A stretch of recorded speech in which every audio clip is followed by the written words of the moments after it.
नमस्कार दोस्तों। आजकल किसी के पास भी टाइम नहीं है। लोग अपने सपनों को बहुत जल्दी पाना चाहते हैं, बहुत जल्दी करोड़पति बनना चाहते हैं, शॉर्टकट से ही सब कुछ सीखना चाहते हैं।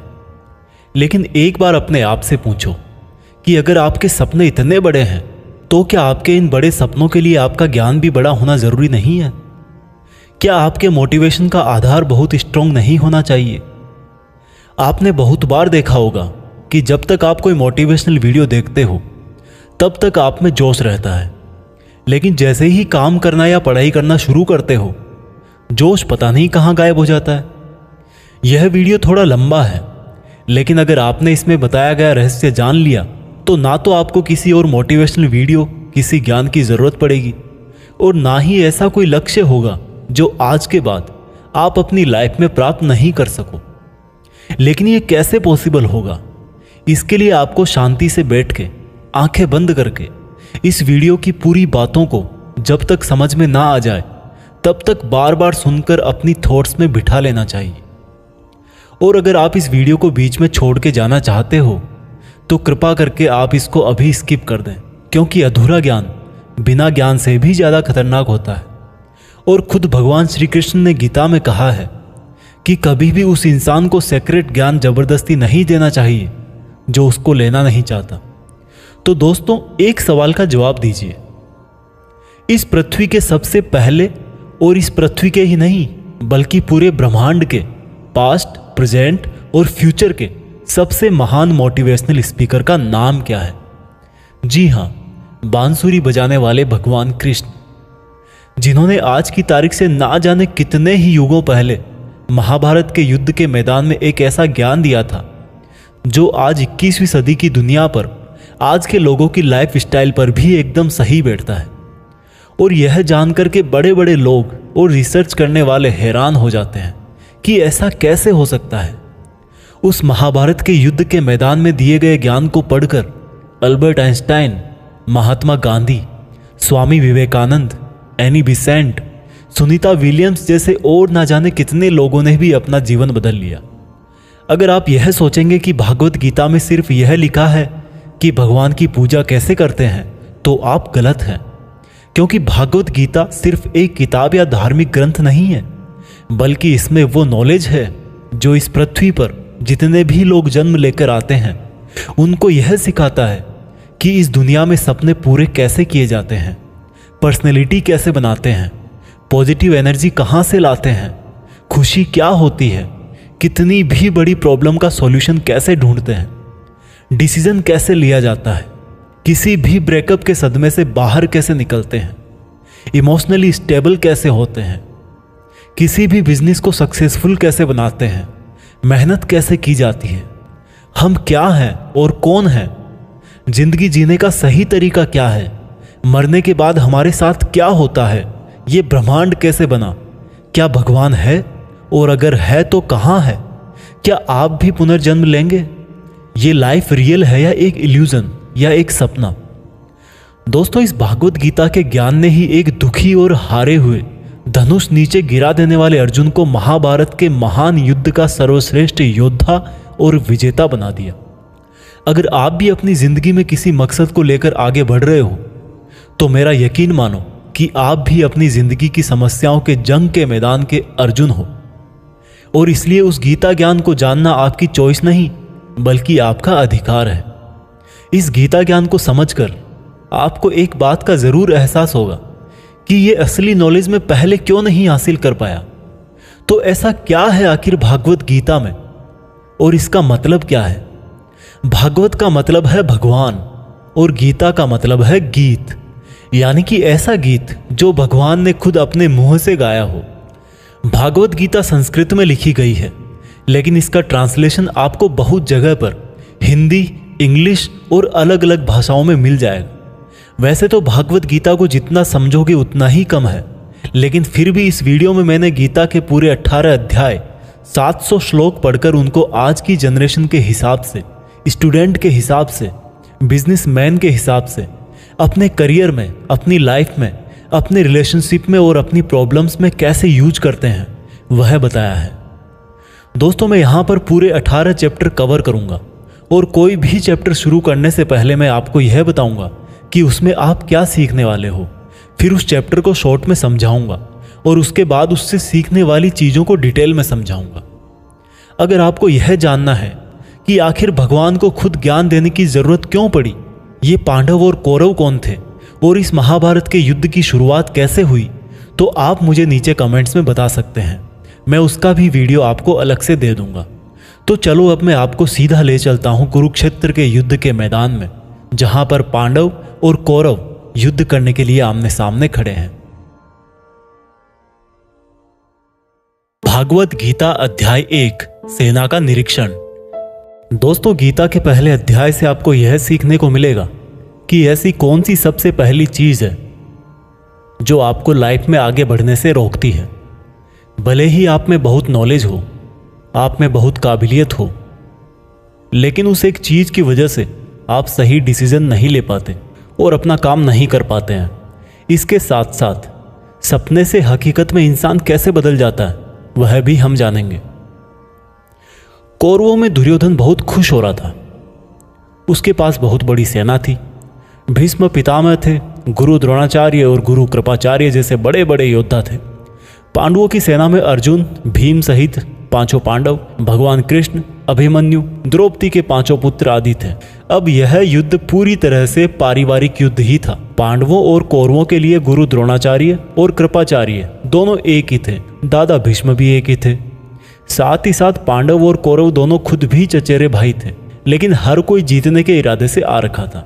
रणभूमि में जब जोर से युद्ध की घोषणा के लिए शंखनाद हुआ तो अर्जुन ने अपने सारथी भगवान कृष्ण से कहा कि हे कृष्ण, मेरे रथ को दोनों सेनाओं के बीच में एक बार ले जाकर के खड़ा कर दो, ताकि मैं ये देख सकूं कि मुझे किनको मारना है। ऐसा सुनकर भगवान कृष्ण ने अर्जुन के रथ को कौरवों की सेना के सामने वहां पर ले जाकर के खड़ा कर दिया, जहां पर कौरवों की सेना में अर्जुन के दादा भीष्म पितामह और गुरु द्रोणाचार्य खड़े थे। और गुरु द्रोणाचार्य ने ही अर्जुन को तीर चलाना भी सिखाया था। अर्जुन ने युद्ध के मैदान में जिधर भी देखा वहां दोनों तरफ ही सिर्फ परिवार वाले नजर आ रहे थे। ये देखकर अर्जुन बहुत दुखी हो गए और कृष्ण से बोले, यहां तो हर कोई मेरा सगा संबंधी ही है, मैं अपने ही लोगों को युद्ध में नहीं मार सकता। मुझे इस राज्य के लिए तो क्या, अगर कोई तीनों लोक भी दे तो भी मैं ऐसा युद्ध नहीं करूंगा जिसमें मुझे अपनों को ही मारना पड़े। इस तरह से अर्जुन पूरे दुखी होकर और खुद को कोसते हुए अपने धनुष को छोड़कर रथ में वापस जाकर बैठ गए। दोस्तों, गीता के इस फर्स्ट चैप्टर से हमें यह सीखने को मिलता है कि वास्तविकता सोच से अलग होती है। हमें नहीं पता होता है कि जब हम कोई काम करने का इरादा लेकर जा रहे होते हैं तो वहां पर क्या हो सकता है। जब हम किसी बुरी चीज का सामना करते हैं तो हम संयम खो बैठते हैं और घबरा जाते हैं, और घबरा जाने के बाद हम हमारा ही असली रूप भूल जाते हैं। भले ही अर्जुन युद्ध कला में मास्टर थे और भले ही वो युद्ध करने के लिए मैदान में धनुष उठाकर चले आए, लेकिन युद्ध सिर्फ हथियारों के चलाना जानने से नहीं होता। उसके लिए इरादे भी चाहिए होते हैं, इमोशनल स्टेबिलिटी चाहिए होती है। मैदान में आकर अर्जुन को अपनी ड्यूटी से ज़्यादा फैमिली और गुरुओं से मोह हो गया और उससे फिर वो दुखी हो गए। वो युद्ध करने का डिसीजन नहीं ले पाए। इससे यह भी सीखने को मिलता है कि जिंदगी में हमें हमारा कर्म करने से सबसे पहले रोकने वाला कोई होता है तो वो है हमारा मोह, यानी कि अटैचमेंट। आप सुबह जल्दी उठ सकते हो, लेकिन आपको नींद और आलस्य का मोह होता है। अर्जुन एक क्षत्रिय थे और युद्ध करना ही उनका काम था, और वो युद्ध करने में बहुत अच्छी तरह से ट्रेंड भी थे, लेकिन वो अटैचमेंट में आकर अपना कर्म भूल गए। इसलिए अगर लाइफ में आपको चुनौतियों से लड़ना है तो आपको अपने अटैचमेंट को सेक्रीफाइस करना आना चाहिए। दोस्तों, इसको आप इस तरह से भी समझ सकते हो। मान लो आप किसी से बहुत प्रेम करते हो, लेकिन वह मनुष्य आपके प्रेम की कदर नहीं करता। ऐसे में आपको उसका प्रेम पाने का मोह नहीं होना चाहिए, क्योंकि अटैचमेंट किसी भी तरह का हो, जब तक वो है आप अपनी लाइफ के अर्जुन नहीं बन पाओगे। भागवत गीता अध्याय 2 गीता का सार। दोस्तों, गीता के दूसरे अध्याय से हमें इमोशनल स्टेबिलिटी, आत्मा, मृत्यु, पुनर्जन्म, डिसीजन मेकिंग के बारे में सीखने को मिलता है, और गुस्से का सबसे बड़ा रीजन और उसका सॉल्यूशन क्या है, कैसे आप किसी भी कंडीशन में खुश रह सकते हो, और मेहनत कैसे करते हैं, यह भी आपको सीखने को मिलेगा। जब अर्जुन ने युद्ध करने से मना कर दिया, तब सारथी श्री कृष्ण ने अर्जुन से कहा कि अर्जुन, ये तुम्हें अचानक से क्या हो गया? जिस तरह की कमजोर बातें तुम बोल रहे हो वो तुम जैसे महान योद्धा के मुंह से बिल्कुल अच्छी नहीं लगती। इसलिए अपने इस मन की कमजोरी को छोड़कर युद्ध के लिए वापस खड़े हो जा। अर्जुन बोले कि मैं किस तरह से अपने ही गुरुजी द्रोणाचार्य और दादाजी भीष्म पितामह को मारने के लिए अपना धनुष चला सकता हूं, क्योंकि ये तो मेरे लिए हमेशा से ही भगवान की तरह रहे हैं। इस युद्ध को करने से अच्छा है कि मैं भिखारी बन जाऊं, क्योंकि अपनों को ही मारूंगा तो जीत में भी मेरी हार ही है। मैं सही और गलत को नहीं समझ पा रहा, इसलिए मेरा मार्गदर्शन करो कृष्ण। श्री कृष्ण मुस्कुराकर अर्जुन को देखने लगे। भले कोई इंसान उनसे कुछ मांगे और वो दे ही ना, ऐसा भी कभी हो सकता है क्या? यहीं से शुरू होता है भागवत गीता का वो ज्ञान जो आपको भी अर्जुन बनकर ध्यान से सुनना और समझना चाहिए। श्री कृष्ण बोले कि अर्जुन, ये तुझे अचानक से क्या हो गया? तुझ जैसे इंसान को किसी दूसरे की मृत्यु को लेकर नहीं डरना चाहिए। और वैसे भी तुझे क्या लग रहा है, ये लोग तेरे मारने से मर जाएंगे और तू ही इनको मारेगा? इन सब लोगों का और तुम्हारा भी पिछला जन्म भी था और अगला जन्म भी होगा। इसलिए जैसा तुम सोचकर दुखी हो रहे हो वह ज्ञान तुम्हारा अधूरा है। और रही बात इनकी मृत्यु का तुझे पाप लगने की, तो ये समझ ले, इनको मारने वाला तू नहीं बल्कि मैं हूं। तू तो इनकी मौत का सिर्फ एक कारण है, और ये लोग मरने के बाद भी मेरे ही पास आएंगे, क्योंकि ये लोग शरीर नहीं है बल्कि आत्मा है, और आत्मा को किसी भी तरह से नष्ट नहीं किया जा सकता।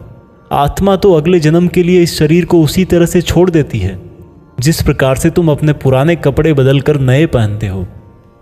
हे अर्जुन, जन्म देने वाला और मारने वाला मैं ही हूं। और ये बता, क्या तू किसी मरे हुए इंसान को जिंदा कर सकता है? अगर तू मरे हुए को जीवन नहीं दे सकता तो जीवित को भी नहीं मार सकता, क्योंकि जीवन देने वाला भी मैं हूं और मारने वाला भी मैं हूं, और इनकी मौत मैंने तेरे ही हाथों लिखी है। और अर्जुन, अगर तुझे ऐसा लगता है कि आत्मा भी मरती है तो ये जान ले कि आत्मा जैसे जन्म लेकर मरती है वैसे ही मरने के बाद प्रकृति का चक्र पूरा करने के लिए उसको फिर से जन्म लेना पड़ेगा। इस प्रकार से भी आत्मा नष्ट नहीं हुई। और जब प्रकृति ऐसे ही चलती है तो भला तू इसका जिम्मेदार कैसे हुआ? अर्जुन, जिस क्षत्रिय को जीवन में युद्ध करने का अवसर प्राप्त होता है वो ना केवल भाग्यशाली है बल्कि उसका तो धर्म और कर्म ही युद्ध करना है। और अगर तूने ये युद्ध नहीं किया तो इसका मतलब यह होगा कि तूने अपना धर्म और कर्म अच्छी तरह से नहीं निभाया, और इसलिए तेरे नाम के साथ कलंक जुड़ जाएगा। और तेरे जैसे अर्जुन के लिए तो कलंक उसकी मौत से भी बड़ा है। जो लोग तुझे बहुत सम्मान दिया करते थे वही लोग तेरी बहुत बुराइयां करेंगे, तेरी वीरता पर सवाल उठाएंगे। इसलिए अर्जुन, तू सुख दुख, हार जीत और फायदे नुकसान को छोड़कर अपने विचारों को स्थिर कर और युद्ध के लिए धनुष उठा, जिससे या तो तू युद्ध में मारा जाकर मेरी ही शरण में आएगा या फिर विजेता बनकर धरती पर ही सुख भोगेगा। हे अर्जुन, तुमने आज तक जितना भी सीखा है वो मेरे इस ज्ञान के आगे बहुत छोटा है। तुम काम करने के पहले ही उसके परिणाम के बारे में सोच लेते हो, जबकि तुम्हें यह जान लेना चाहिए कि फल देने वाला मैं हूं और कर्म करने वाले हो तुम। तुम अपना काम करो, मैं अवश्य अपना काम करूंगा। इस बात पर अर्जुन ने श्री कृष्ण से सवाल किया कि आपने मुझे अपने विचारों को स्थिर यानी कि अपने इमोशंस और थॉट को कंट्रोल करने को कहा है, तो यह मैं कैसे करूं? इस पर श्री कृष्ण बोले कि जो व्यक्ति अपने मन की सभी इच्छाओं और अपने सभी कर्मों के फल के बारे में सोचना बंद कर देता है वही स्थिर बुद्धि कहलाता है।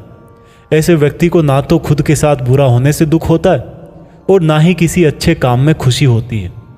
जिसके मन से हर प्रकार का डर, भावना और क्रोध नष्ट हो गए हैं, जो शुभ अशुभ के चक्कर से बाहर निकल गया है, जो इस प्रकार से अपनी इच्छाओं को वश में कर लेता है जैसे कोई कछुआ खुद को खुद में ही समेट लेता है, उस मनुष्य की बुद्धि स्थिर हो जाती है।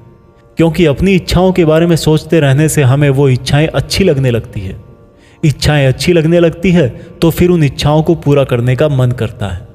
जब उन इच्छाओं को पूरा करने में कोई रुकावट आती है तो फिर हमें गुस्सा आता है, और गुस्सा आने से इंसान पागल हो जाता है और फिर वो अपना कर्म और धर्म भूलकर खुद ही अपनी स्थिति से नीचे गिर जाता है। परंतु अगर कोई अपनी इच्छाओं को वश में करके उनका गुलाम नहीं होता तो उसका अंतर्मन शुद्ध रहता है और उसके दुख का अंत हो जाता है। और जब उसके सब दुख ही समाप्त हो जाते हैं तो उसकी बुद्धि स्थिर हो जाती है। परंतु जिसकी इच्छाएं और कामनाएं उसके मन से नहीं जाती है, वो मनुष्य कभी शांति नहीं पाता। और जब शांति ही नहीं पाएगा तो वो खुश कैसे रहेगा भला? उसकी हालत तो उस नाव की तरह होती है जिसको उसकी इच्छाओं की हवा किसी भी दिशा में बहा करके ले जा सकती है। स्थिर बुद्धि वाला प्राणी तो उस समुद्र की तरह है जिसमें चाहे कितनी ही नदियां आके मिले फिर भी उसको कोई फर्क नहीं पड़ता। और इसी तरह का स्थिर बुद्धि वाला प्राणी मृत्यु के बाद मेरी ही शरण में आता है। दोस्तों, अब आते हैं इस चैप्टर के मीनिंग पर। आप में से बहुत सारे लोग होंगे जो अपने प्रियजनों को खो देते हैं, और आज तक आप लोगों में से जिसने भी अपने प्रियजन को मृत्यु के द्वारा इस संसार से नहीं खोया है, उसको भी यह जान लेना चाहिए कि उनकी जिंदगी में भी उनके किसी सबसे प्रिय, यहाँ तक कि खुद की भी मौत एक दिन जरूर होगी। लेकिन इससे उदास होने की कोई बात नहीं है, क्योंकि खुद भगवान ने ही कहा है कि हम अपने जन्म से पहले भी इस दुनिया में नहीं थे और मौत के बाद भी नहीं रहेंगे, लेकिन उस समय हम किसी न किसी रूप में इस ब्रह्मांड में जरूर रहेंगे। और इसलिए हमें मौत से नहीं डरना चाहिए, क्योंकि या तो हमारा पुनर्जन्म होगा या फिर हम परमात्मा में हमेशा के लिए मिल जाएंगे। और जब सब लोग आखिर में एक ही जगह मिल जाएंगे तो फिर क्या भावुक होना। और यही प्रकृति का नियम भी है। और हम कोई शरीर नहीं है जो हमें डरने की जरूरत है। हम आत्मा है और उसी का अंश है जिसको हम भगवान कहते हैं। और अगर हमें बनाने वाला भगवान है तो फिर हमें उससे ही मिलने का प्रयत्न करना चाहिए। ये दुनिया तो मात्र उस ईश्वर का एक मायाजाल है। अब दोस्तों, अर्जुन डिसीजन नहीं ले पा रहे थे। जब भी हम कोई डिसीजन लेते हैं तो एक तरफ हमारा अटैचमेंट होता है और दूसरी तरफ वो होता है जो हमें करना चाहिए। और इसी मोह के चक्कर में हम वो नहीं कर पाते जो हमारा रियल काम होता है और जो हमें लाइफ में सफलता के रास्ते पर आगे ले जाता है। उदाहरण के लिए, अगर आपको घर से दूर पढ़ाई करने के लिए या सपने पूरे करने के लिए घर से दूर जाना पड़ रहा है तो आपको अपने परिवार का मोह छोड़ना पड़ेगा। इसी तरह से आपको हर डिसीजन में यह देखना है कि आपकी लाइफ में मोह कौन कौन से हैं और आपके कर्तव्य के लिए ज़रूरी क्या है। इसके बाद बात करते हैं कि हमारी प्रॉब्लम्स का सबसे बड़ा कारण क्या है और उनका सबसे बड़ा सॉल्यूशन भी क्या है। दोस्तों, हमारे दुखों का सबसे बड़ा कारण है हमारा अपनी इच्छाओं के बारे में सोचना। जब हम अपनी इच्छाओं के बारे में सोचते हैं तो समय बीतने के बाद हम उनको पूरा करने की भी कोशिश करते हैं, और जब वो कोशिशें नाकाम हो जाती है तो हमारे अंदर गुस्सा पैदा हो जाता है। और गुस्सा ऐसी चीज़ है जिसको अगर किसी ने शरीर छोड़ने के पहले नहीं छोड़ा तो कभी आप अपने जीते जी खुश नहीं रह पाओगे। आप हमेशा अपने आप को समस्याओं से घिरा हुआ ही पाओगे, क्योंकि ये दुनिया तो सिर्फ आपका ही रिफ्लेक्शन है। अब आप यह भी बोलोगे कि अगर ज़िंदगी में कोई इच्छा ही नहीं रखेंगे तो सक्सेस कैसे हासिल होगी, नाम कैसे कमाएंगे। तो दोस्तों, इसके बारे में भगवान कृष्ण ने कहा है कि सबसे पहले आप अपने कर्म को पहचानिए, यानी कि आपके लिए ऐसा क्या करना ज़रूरी है जो आपको अपना लक्ष्य प्राप्त करवाएगा। और उसके बाद सफल होने की उम्मीद या असफल होने का डर मन में पैदा किए बिना अपने काम को ऐसे करें जैसे वो काम आप नहीं बल्कि खुद भगवान कर रहे हैं। और इस तरह से आपकी हिम्मत कभी नहीं टूटेगी, क्योंकि आपको यह लगेगा कि ये काम मैं नहीं बल्कि मेहनत भगवान कर रहे हैं। और इस तरह से आपकी हिम्मत कभी नहीं टूटेगी, क्योंकि आपको यह लगेगा ही नहीं कि आप मेहनत कर रहे हो। भागवत गीता अध्याय 3 कर्म योग। दोस्तों, अब गीता के 3rd चैप्टर में हम जानेंगे कि ऐसी कौन सी 2 चीजें हैं जो आपको इस दुनिया में कुछ भी हासिल करके दे सकती है। इसमें यह भी जानेंगे कि हम क्या हैं और हमारे अपने मन को अपने काबू में करके अपनी सभी गंदी आदतें कैसे छोड़ें और अपनी मनचाही मंजिल कैसे प्राप्त करें। अर्जुन बोले, हे कृष्ण, आपकी बातें सुन के ऐसा लग रहा है कि जैसे ज्ञान कर्म से ज़्यादा सही है, लेकिन आप तो मुझे सन्यासी बनने की जगह युद्ध करने के लिए बोल रहे हो। तो आप ये बताइए कि मैं ज्ञान का रास्ता अपनाकर सन्यासी बनूं या कर्म का रास्ता अपनाकर युद्ध लड़ूं। सुनकर कृष्ण बोले, इस संसार में मैंने खुद ने ही 2 तरह के योग बनाए हैं। योग मतलब ऐसा रास्ता जिससे हम अपना जीवन सफल बनाते हैं। उनमें से एक है ज्ञान योग और दूसरा है कर्म योग। और अर्जुन, तुम एक मनुष्य हो, तुम चाह करके भी अपने शरीर के कर्मों को पूरी तरह से नहीं छोड़ सकते। उदाहरण के लिए, तुम्हें हर पल सांस तो लेना ही पड़ेगा। अगर पेट है तो खाना तो पड़ेगा ही। और अगर तुम इन सब को किसी भी शक्ति से रोकना भी चाहोगे तो क्या निश्चित है कि तुम अपनी इच्छाओं के बारे में नहीं सोचोगे। कहने का मतलब है तुमसे जाने अनजाने में कर्म तो हो ही जाएगा, क्योंकि तुम मनुष्य हो और तुम तो वैसे क्षत्रिय हो तो तुम अपने धर्म से भी बंधे हो। इसलिए तुम्हारे लिए संन्यास के रास्ते की जगह कर्म का रास्ता ज़्यादा सही है। मतलब ज्ञान योग या सांख्य योग की जगह कर्म योग ज़्यादा सही है। इसलिए तुम यह सोचकर कि यह काम तुम नहीं कर रहे हो बल्कि प्रकृति का गुलाम होकर तुम्हारा शरीर कर रहा है, फल की इच्छा किए बिना अपना कर्म योग करो। क्योंकि अगर तुम अपने आप को खुद के कर्म का कर्ता यानी करने वाला नहीं मानोगे तो मैं तुम्हारा कर्ता बनूंगा, और जब मैं तुम्हारा कर्ता बनूंगा तो तुम्हें बिना मांगे ही वो सब सुविधाएं, सुख और राज्य दे दूंगा जिसकी तुम्हें ज़रूरत होगी। बिना मेहनत किए ही सुख सुविधाओं और राज्य का भोग किया तो तुम एक चोर कहलाओगे और तुम कभी परमात्मा यानी कि मुझसे नहीं मिल पाओगे। जिस तरह से महान लोग खाने के लिए नहीं बल्कि जीने के लिए खाते हैं, उसी तरह से तुम भी परिणाम के लिए नहीं बल्कि कल्याण के लिए युद्ध करो। हे अर्जुन, तुम मनुष्यों में सबसे बड़े हो, इसलिए जैसा तुम करोगे ठीक वैसा ही तुम्हारी संतान या आने वाली दुनिया करेगी। अर्जुन, अब तू मुझको ही देख ले, मैं तो भगवान हूँ, मुझे भला किसी काम को करने की जरूरत क्या है।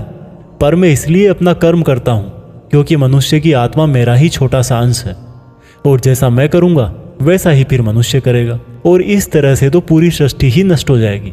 कोई अगर तुम्हारा साथ भी ना दे या तुम्हारी आलोचना भी करे तो तुम उनको बिना कुछ कहे सिर्फ अपना कर्म करते जाओ, और ऐसा करने पर वह मनुष्य भी कुछ समय बाद तुम्हारे जैसा ही करने लग जाएगा। जो व्यक्ति यह सोचता है कि वह कर्म खुद करता है, उससे बड़ा मूर्ख और दुखी इस दुनिया में और कोई नहीं है, और ज्ञानी लोगों के द्वारा ऐसे मूर्खों को कभी नहीं छेड़ा जाना चाहिए। इसलिए अर्जुन, तू भी अपने आप को इस कर्म के बंधन में ना बांधकर बिना किसी आशा के, दया के और पछतावे के अपना युद्ध कर। अर्जुन, खुद का धर्म और कर्म दूसरों के धर्म और कर्म से ज़्यादा अच्छा समझा जाना चाहिए। भले ही हमारे खुद के धर्म में और कर्म के पालन करने में कोई कमी रह जाए। अर्जुन ने फिर सवाल किया कि अगर मनुष्य उसी परमात्मा का अंश है तो उससे गलतियां क्यों हो जाती है और वो बुरे काम क्यों करता है। भगवान श्री कृष्ण बोले कि मनुष्य शरीर भोग विलास करना चाहता है क्योंकि उसकी प्रकृति वैसी ही है। इसलिए अगर उसकी इच्छा पूरी नहीं होती तो उसको क्रोध आता है, और जिस तरह धुएं की वजह से आग दिखाई नहीं देती, उसी तरह से काम और क्रोध की वजह से मनुष्यों को अपना धर्म, कर्म और परमात्मा दिखाई नहीं देते, और इसी वजह से क्रोध और कामनाओं में आकर मनुष्य अपनी इंद्रियों और मन पर नियंत्रण खो देता है और ना चाहते हुए भी बुरे काम और गलतियां कर बैठता है। अर्जुन, तू हमेशा याद रखना, इस शरीर से ज़्यादा शक्तिशाली है इसकी इंद्रियां, इंद्रियों से ज़्यादा शक्तिशाली है मन, मन से शक्तिशाली है बुद्धि, और बुद्धि से ज़्यादा शक्तिशाली हो तुम यानी कि तुम आत्मा। इसलिए अर्जुन, तू अपनी आत्मा से अपनी बुद्धि को वश में कर। बुद्धि मन को वश में करेगी, मन इंद्रियों को वश में करेगा, और इंद्रियां शरीर को यानी कि तुम्हारे बुरे कर्मों को। दोस्तों, अब श्री कृष्ण की कही गई बातों को हम आज की लाइफ के हिसाब से समझते हैं। देखो, इस दुनिया में रिजल्ट दो ही चीज़ों से आते हैं, ज्ञान और कर्म, मीन्स नॉलेज और एक्शन, लेकिन दोनों अलग अलग हैं। आज की दुनिया में हम दोनों चीज़ों को आपस में रिलेट करके देखेंगे। हमारे लिए नॉलेज भी उतना ही ज़रूरी है जितना एक्शन। नॉलेज का मतलब यह नहीं है कि आप सिर्फ एग्ज़ाम पास करने के लिए सिलेबस को रटते हो, बल्कि नॉलेज का मतलब यह है कि आप सबसे पहले ये जानो कि आपके गोल्स क्या हैं, आपकी कैपेबिलिटीज़ और आपके इश्यूज़ क्या क्या हैं, और इन सब को मिलाकर गोल्स तक पहुंचने की आपकी प्लानिंग क्या है। ये है आपका नॉलेज यानी कि ज्ञान योग। इसके अलावा आपको एक और चीज़ जाननी चाहिए कि मेरे भाई, आप शरीर नहीं हो, आप एक आत्मा हो। आपकी आत्मा यानी आप खुद अपने इमोशंस, अपनी थॉट्स और अपनी एक्टिविटीज़ से बहुत ऊपर हो। और अगर आप ऐसा सोचोगे तो मैं दावे के साथ कह सकता हूँ आप 99% नहीं बल्कि 100% अपनी प्रॉब्लम से ऊपर उठ जाओगे। इसके बाद इस चैप्टर में दूसरा रास्ता बताया गया है कर्म योग, यानी कि आपके शरीर के एक्शंस के लिए भगवान ने ये बोला है कि हमें कभी यह नहीं सोचना चाहिए कि काम हम कर रहे हैं, और जब हम ये सोचेंगे कि काम नहीं कर रहे तब इसके दो फायदे होंगे। एक तो ये कि आप अपनी मेहनत के रिजल्ट को लेकर टेंशन में नहीं रहोगे, और दूसरा ये कि आप इमोशनली स्टेबल होकर अपनी बेस्ट मेहनत कर पाओगे। इसके साथ साथ आपको कभी भी अपने बुरे या अच्छे रिजल्ट को खुद पर लेकर दुख नहीं करना चाहिए, क्योंकि श्री कृष्ण की बातों के अनुसार मनुष्य को सिर्फ कर्म करने का अधिकार दिया हुआ है। इसके अलावा आप अपनी किसी भी बुरी आदत से कैसे छुटकारा पाएं, इसको बहुत ही आसान शब्दों में बताया गया है कि आप अपने आप को उस परमात्मा का ही छोटा सा रूप यानी कि आत्मा समझो, और आत्मा के ध्यान से अपने ब्रेन को और ब्रेन से अपने मन को काबू में करोगे, और इसके बाद में आपका मन अपने आप आपके सभी फिजिकल सेंसेस यानी कि इंद्रियों को काबू में कर लेगा। और जब आपकी इंद्रियां आपके काबू में हो जाएगी तब बुरी आदत छोड़ना तो क्या कुछ भी मुश्किल नहीं है। भागवत गीता अध्याय 4 दिव्य ज्ञान। गीता के चौथे अध्याय से हम जानेंगे कि भगवान कब और किस रूप में धरती पर आते हैं, भगवान को कैसे प्राप्त किया जाता है, गुरु से ज्ञान कैसे लिया जाता है, ज्ञान लेना क्यों जरूरी है। श्री कृष्ण बोले कि अर्जुन, जो महान गीता ज्ञान मैं तुझे बता रहा हूं वो मैंने बहुत पहले ही इसी पृथ्वी पर बताया था, लेकिन समय के साथ वो लुप्त हो गया। इस पर अर्जुन बोले कि हे कृष्ण, आप तो अभी वर्तमान काल में हो, तो आप बहुत पहले के समय में ऐसा कैसे कर सकते हो। श्री कृष्ण बोले कि अर्जुन, तुझे नहीं पता कि तेरे और मेरे कितने जन्म हो चुके हैं। जब जब इस संसार में धर्म का नाश होता है तब तब मैं अधर्म का नाश करने इस धरती पर मानव रूप में आता हूँ और कर्म करके अपना शरीर यहीं छोड़कर वापस चला जाता हूँ। जिस तरह से कोई शिष्य मुझे बहुत प्रेम करता है, उसी प्रकार से मैं भी अपने शिष्यों से बहुत प्रेम करता हूँ। मैंने भले ही इस संसार को बनाया है, लेकिन मैं फिर भी यह नहीं सोचता कि यह मैंने बनाया है। इसलिए मनुष्य को भी कर्म करते समय यह नहीं सोचना चाहिए कि मैं कर रहा हूँ।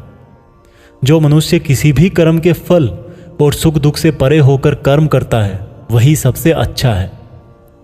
जिसको अपने शरीर पर कोई घमंड नहीं होता, उसको वश में रखता है, वही मनुष्यों में सबसे ऊंचा है। और अर्जुन, जो मनुष्य इस धरती में खुश नहीं रह पाता वो परलोक में भी खुश नहीं होता। इसलिए किसी भी मनुष्य को अपने गुरु को पहचान कर, अपनी इंद्रियों को जीत कर, अपना लालच छोड़कर उनकी सेवा करके उनसे वह ज्ञान सीखना चाहिए जिससे बड़े बड़े पापी भी मेरी शरण में आ जाते हैं। जिस तरह से आग सूखी लकड़ियों को जला देती है, उसी तरह से गुरु से सीखा हुआ ज्ञान भी हर अज्ञान को मिटा देता है। हमेशा कर्म करने वाला और हमेशा मुझ में श्रद्धा रखने वाला ही मुझको प्राप्त कर पाता है। इसलिए जिसने भी कर्म योग से सभी कर्मों को और खुद को अकर्ता मानते हुए परमात्मा को अर्पण कर दिए हैं, ऐसे मनुष्य को उसके कर्म कभी नहीं बांधते। इसलिए अर्जुन, तू भी मेरे इस दिए हुए ज्ञान से यह समझ कि कर्म तू नहीं बल्कि मैं कर रहा हूँ। दोस्तों, इस चौथे चैप्टर में यह साफ कहा गया है कि जब भी धरती पर मानवता का नाश होता है और निगेटिव एनर्जी लोगों में ज़्यादा होती है, तब तब भगवान किसी भी रूप में आकर धर्म को फिर से स्थापित करते हैं। इसमें यह भी बताया गया है कि अगर किसी से आपको कुछ सीखना है तो सबसे पहले आपके मन में उसके प्रति रेस्पेक्ट होनी चाहिए, कोई लालच नहीं होना चाहिए और बुरी भावना भी नहीं होनी चाहिए। और ये नॉलेज लेना और सीखना हमारे लिए ज़रूरी क्यों है? क्योंकि हम चाहे किसी भी फील्ड में हो, ऑब्वियस सी बात है कि हमें उस फील्ड के गुरुओं से ज्ञान तो लेना ही पड़ेगा। और ज्ञान ऐसा तरीका है जो इस लाइफ में आपके टारगेट से और उस लाइफ में आपके परमात्मा से मिला सकता है। भागवत गीता अध्याय 5 कर्म संन्यास योग। भागवत गीता के 5वें चैप्टर में हम जानेंगे कि अपने गोल्स को कैसे प्राप्त किया जाता है और किस तरह से हमारा शरीर हमको आलस में बांधने की कोशिश करता है। अर्जुन बोले, हे श्री कृष्ण, मैं अभी भी यह नहीं समझ पा रहा हूं कि मेरे लिए कर्म ज्यादा अच्छा है या कर्मों से संन्यास। श्री कृष्ण बोले, देखो अर्जुन, भले ही संन्यास और कर्म दो अलग अलग रास्ते हों, लेकिन दोनों की मंजिल एक ही है और वो है भगवान। जो व्यक्ति अपने मन को भटकने नहीं देता, जो कर्म करके भी यह समझता है कि कर्म उसने नहीं बल्कि परमात्मा ने किया है, और जो सभी जीव जंतुओं को उसी परमात्मा का हिस्सा मानता है, वह मनुष्य मरने के बाद परमात्मा में ही मिल जाता है। महान पुरुष अपना हर काम खुद के विचारों को साफ करने और दूसरों का कल्याण करने के लिए ही करते हैं। परमात्मा कभी भी मनुष्यों को बुरा काम करने के लिए नहीं उकसाता, बल्कि लोग खुद ही अपने क्रोध और मोह में आकर बुरे कर्मों के साथ साथ उनके फलों का भी निर्माण करते हैं। मैं तो बस उनका फल उन्हीं को वापस देता हूं। इस शरीर को चाहे कितना ही सुख दे दो, उसकी इच्छाएं तब भी पूरी नहीं होती। इसलिए अर्जुन, तेरे जैसे बुद्धिमान व्यक्ति को शरीर की इच्छाओं में मन नहीं लगाना चाहिए। इस संसार का असली योगी तो वो है जिसने अपने शरीर का नाश होने से पहले अपने क्रोध का नाश कर लिया हो, जो संपूर्ण प्राणियों का हित करता है, जिसका मन किसी भी कर्म में नहीं बंधता और जो अपने भटकते हुए मन को एक जगह केंद्रित करके परमात्मा को याद करता है, वही व्यक्ति सुखी भी है और परमेश्वर सहित सबका प्यारा भी। हे अर्जुन, ये इंद्रियां, मन, बुद्धि, इच्छा, आशा, डर और क्रोध ही तेरे दुश्मन हैं। इनका त्याग कर। दोस्तों, हमारी बॉडी यानी कि शरीर हमेशा रिलैक्स रहना चाहता है, क्योंकि बाय नेचर शरीर एक निर्जीव चीज ही है अगर उसमें आत्मा ना हो तो। लेकिन हम यह सोच लेते हैं कि मैं तो शरीर हूं, ये मेरी आंखें हैं, ये मेरे हाथ हैं और अब मेरा शरीर मुझे सोने के लिए बोल रहा है। तो इसका मतलब यह है कि आपका शरीर आपकी बुद्धि पर भारी पड़ चुका है। इसलिए आपको यह समझना होगा कि आप आत्मा हो और इस शरीर को आप अपनी बुद्धि से जिस तरह चलाना चाहोगे वह वैसा ही चलेगा। दोस्तों, जो रास्ते भागवत गीता में बताए जा रहे हैं वह मनुष्य को परमात्मा से मिला देते हैं। और अगर आप इन सब बातों को अपनी लाइफ में उतारोगे तो आप अपने सपनों को तो आसानी से हासिल कर ही लोगे। जैसे कि कहा गया है कि भगवान की प्राप्ति के लिए मन को वश में करना बहुत ज़रूरी है, ठीक उसी प्रकार से आपको अपनी लाइफ में भी मंजिल हासिल करने के लिए मन को वश में करना बहुत ज़रूरी है। भागवत गीता अध्याय 6 ध्यान योग। भागवत गीता के 6ठे अध्याय में हम जानेंगे कि एक योगी क्या होता है और योगी कैसे बनते हैं। यानी कि आज की लाइफ में बोले तो वह इंसान जो अपनी लाइफ में कुछ बड़ा करना चाहता है। इसके साथ साथ हम यह भी जानेंगे कि क्या होगा अगर आपने इस जीवन में बहुत मेहनत करी लेकिन फिर भी आपकी डेथ होने से पहले आपका सपना पूरा नहीं हुआ। श्री कृष्ण बोले, केवल अपने सांसारिक कर्मों को त्यागने वाला ही योगी नहीं होता, बल्कि जो व्यक्ति करने योग्य सब काम को करता हुआ उनके फल का लालच नहीं करता, वही असली योगी कहलाता है। जो व्यक्ति अपने मन को जीत लेता है तो उसके लिए इस संसार में और कुछ भी जीतना जरूरी नहीं होता, और जिसका मन इधर उधर भटकता रहता है उसके लिए इस संसार में कुछ भी पाना आसान नहीं होता, क्योंकि हमारा गुलाम मन हमारा मित्र होता है और अगर हम उसके गुलाम बन जाते हैं तो वो हमारा सबसे बड़ा शत्रु बन जाता है। जो व्यक्ति अपने मन के और संसार के किसी भी विचार, वासना या वस्तु से मोहित नहीं होता और जो मित्र, दुश्मन, महात्मा, पापी, जीव जंतु आदि के प्रति समान दया भाव रखता है, वही योगी की असली निशानी होती है अर्जुन। और जब इस तरह का योगी भाव आने लगे तो बिना किसी आशा के, बिना किसी भय के अपने मन को मित्र बनाकर मेरा ध्यान करना चाहिए। ऐसा योगी नींद और भोजन भी उतना ही करता है जितना आवश्यक हो। ऐसा योगी उसी तरह से अपने वचन पर स्थिर रहता है जैसे पूरी तरह रुकी हुई हवा में दीपक की लौ होती है। जब जब भी उसका मन भटके तब तब उसको उस इच्छा को वश में करके फिर से मन को केंद्रित करना चाहिए। और जब योगी इस संपूर्ण ध्यान की अवस्था में आ जाता है तो बड़े से बड़ा दुख भी उसको उसके स्थान से नीचे नहीं गिरा सकता। अर्जुन ने कहा, मगर हे कृष्ण, यह मन बहुत ही चंचल और हठीला है। इसको एक जगह पर रोकना हवा को एक जगह पर रोकने की तरह बहुत मुश्किल है। श्री कृष्ण बोले, हाँ, यह सत्य है कि मन को वश में करना बहुत कठिन है, लेकिन यह भी जान लो कि बार बार योगाभ्यास और आत्मविश्वास से असंभव को संभव बनाया जा सकता है। अर्जुन ने फिर पूछा कि हे कृष्ण, अगर कोई योगी इस तरह से ध्यान केंद्रित करके योग करे, लेकिन अगर अंतिम समय में किसी कारणवश उसका मन भागने लगे तो क्या उसकी पूरी मेहनत शून्य हो जाएगी? श्री कृष्ण बोले, नहीं अर्जुन, निरंतर परमात्मा की तरफ बढ़ना हर आत्मा का अधिकार है। अगर किसी कारणवश वह योगी आत्मा योग की राह से विचलित भी हो जाती है तो भी उसको योग भ्रष्ट पुण्य पुरुषों के लोक में कई वर्ष सुख और आनंद मिल जाता है, और वहां पर वह ध्यान भ्रष्ट योगी भी सुख में समय बिताकर फिर से किसी पुण्यात्मा के परिवार में जन्म ले लेता है। और इस तरह से उस आत्मा की यात्रा वहीं से शुरू हो जाती है जहां पर उसने पिछले जन्म में समाप्त करी थी, और इस प्रकार से उसे एक नया रूप, नया जीवन परमात्मा से मिलन के प्रयत्न के लिए फिर से मिल जाता है। अर्थात उसका पिछले जीवन में किया गया योग बेकार नहीं जाता, लेकिन लगातार प्रयत्न करने वाला योगी इसी जन्म में अपने जीवन चक्र से मुक्त होकर परमात्मा में विलीन हो जाता है। एक योगी तपस्वियों और विद्वानों से भी श्रेष्ठ है। इसलिए अर्जुन, तू भी योगी बन, क्योंकि जो योगियों में भी परम होता है वह मेरा भी परम प्रिय होता है। दोस्तों, हर वो इंसान जिसकी आंखों में कुछ बड़ा करने का सपना है, उसको अर्जुन की तरह ही एक योगी बनना चाहिए। योगी वो इंसान है जो पूरी तरह से इमोशनली बैलेंस्ड है, न्यूट्रल है, जो दूसरों की बातें माइंड नहीं करता और हमेशा अपने टारगेट को पूरा करने के लिए मेहनत करता है। लेकिन दोस्तों, जिंदगी का किसको पता, भगवान ना करे कि ऐसा हो कि कोई इंसान उसके सपने पूरे होने से पहले ही मर जाए, तो उसकी तो मेहनत किसी काम की ना रही और सपने सपने ही रह गए। पर एक बहुत ही सीक्रेट बात भगवान कृष्ण ने इस अध्याय में यह बताई है कि अगर आप मेहनत कर रहे हो और आपने बहुत एक्सपीरियंस गेन कर लिया है, बहुत नॉलेज हासिल कर लिया है, लेकिन फिर भी आपको मंजिल नहीं मिली और किसी रीजन की वजह से, परमात्मा ना करे ऐसा हो, पर आपकी डेथ हो जाए या सपने के लिए मेहनत करते करते बूढ़े होकर मर जाओ, तो इस केस में चाहे आपको जीते जी फल मिले या ना मिले, मरने के बाद में आपको स्वर्ग में अपने कर्मों के अनुसार पूरा सुख मिलेगा। और जब आपके अच्छे कर्मों का बैलेंस खत्म हो जाएगा तो आप फिर से धरती पर जन्म लेकर आओगे और बाय नेचर आप ऐसे माहौल या घर में जन्म लोगे जिसमें आपको पिछले जन्म के ज्ञान वाला लेवल नेचुरली ही मिल जाएगा और आपको उसके आगे की मेहनत करने के लिए फिर से एक पूरी नई जिंदगी मिल जाएगी। ऐसा मैं नहीं, स्वयं कृष्ण ने योगी के बारे में बताते हुए इस गीता के 6 चैप्टर के श्लोक नंबर 37 से लेकर श्लोक नंबर 45 तक यही बात कही है और यह भी कहा है कि ये उनके लिए एप्लीकेबल है जो सच में बहुत बहुत मेहनत करते हैं। यह भागवत गीता सार आप YouTube के जीत फिक्स चैनल पर सुन रहे हैं। भागवत गीता अध्याय 7 भगवान का ज्ञान।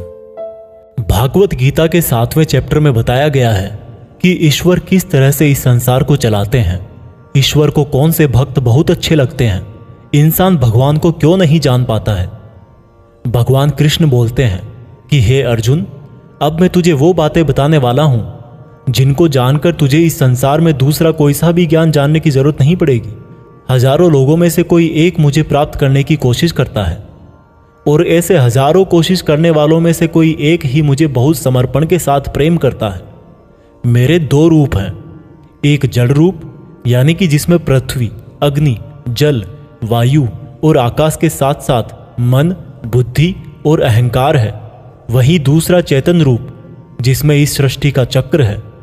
समय को भी मैं ही चलाता हूं। जल, सूरज, चंद्रमा, ओमकार में मैं ही हूं। पृथ्वी की सभी पवित्र गंध, अग्नि और बुद्धिजीवियों का तेज, तपस्वियों का तप, धर्मों का पवित्र कर्म, बलवानों का बल और अलग अलग समय कालों का बीज भी मैं ही हूं। इस संसार के लोग सांसारिक गुणों के गुलाम हैं, इसलिए मुझे नहीं जान पाते और वास्तव में तो ये सांसारिक गुण भी मेरी ही माया है। मगर जो मनुष्य इस मेरे ही माया जाल को तोड़ देता है वो मेरा हो जाता है। माया जाल में फंसे हुए मूर्ख लोग मेरी शरण में नहीं आ पाते हैं। कोई भी भक्त 4 तरह से मेरी पूजा करता है, कोई प्राप्ति चाहने वाला, कोई दुख के संकट में याद करने वाला, मुझे जानने की इच्छा रखने वाला या फिर मुझे पहले से ही जानने वाला। लेकिन इनमें से मुझे अत्यंत प्रेम करने वाला ज्ञानी बहुत पसंद है। ये चारों ही तरह के भक्त दयावान होते हैं, लेकिन ज्ञानी पुरुष तो मानो जैसे मेरा ही रूप हो। और ज्ञानियों में भी जो व्यक्ति मुझे बहुत सारे जन्मों से मानता आया है वो मृत्यु के पश्चात मुझ में ही समा जाता है। जो लोग किसी इच्छा पूर्ति के लिए अगर किसी देवता की भक्ति करते हैं तो मैं उन भक्तों की आस्था उन्हीं देवताओं में स्थिर कर देता हूँ और वो भक्त उन्हीं देवताओं को प्राप्त हो जाते हैं। लेकिन यह फल ज्यादा समय तक नहीं चलता और अगर कोई भक्त अगर किसी भी प्रकार से मेरी ही पूजा करता है तो उसे मैं अपना ही बना लेता हूँ। जो मूर्ख मुझे जन्म लेने और मरने वाला मानते हैं वो मुझे प्राप्त नहीं कर पाते। मैं भूतकाल, वर्तमान और भविष्य को पूरा जानता हूँ, जबकि श्रद्धा रहित लोग मुझे भी नहीं जान पाते। जो भक्त इस सांसारिक मोह और माया को छोड़कर श्रेष्ठ कर्मों का आचरण करके मेरी भक्ति करते हैं वो इस मृत्यु से मुक्त होकर मुझ में ही समा जाते हैं। तो दोस्तों, आज के समय के हिसाब से इस चैप्टर का मतलब आप इस तरह से निकाल सकते हैं। जब आप अपनी लाइफ में कोई टारगेट सेट करते हो तो आप टाइम बीतने के बाद टारगेट को भूलने लगते हो, क्योंकि डिस्ट्रैक्शंस बहुत सारे होते हैं। जैसा श्री कृष्ण ने बताया कि मायाजाल में फंसा हुआ व्यक्ति भगवान को भूल जाता है, ठीक वैसे ही कई बार बहुत मेहनत करने वाला व्यक्ति भी राह से भटक जाता है और सोचने लगता है कि ये टारगेट वारगेट सब बेकार है, लाइफ के मजे लो, कल को पता नहीं रहूं या ना रहूं। और इस तरह के लोगों को गीता में मूर्ख कहा गया है, जो इतना भी नहीं जानते कि ये डिस्ट्रैक्शन तो खुद मेहनत करने वालों को आजमाते हैं कि ये इंसान उसमें उलझ के रह जाएगा या इसको पार कर जाएगा। और इस तरह से लगातार बिना भटके जो हार्डवर्क करता है उसी को सक्सेस मिलती है।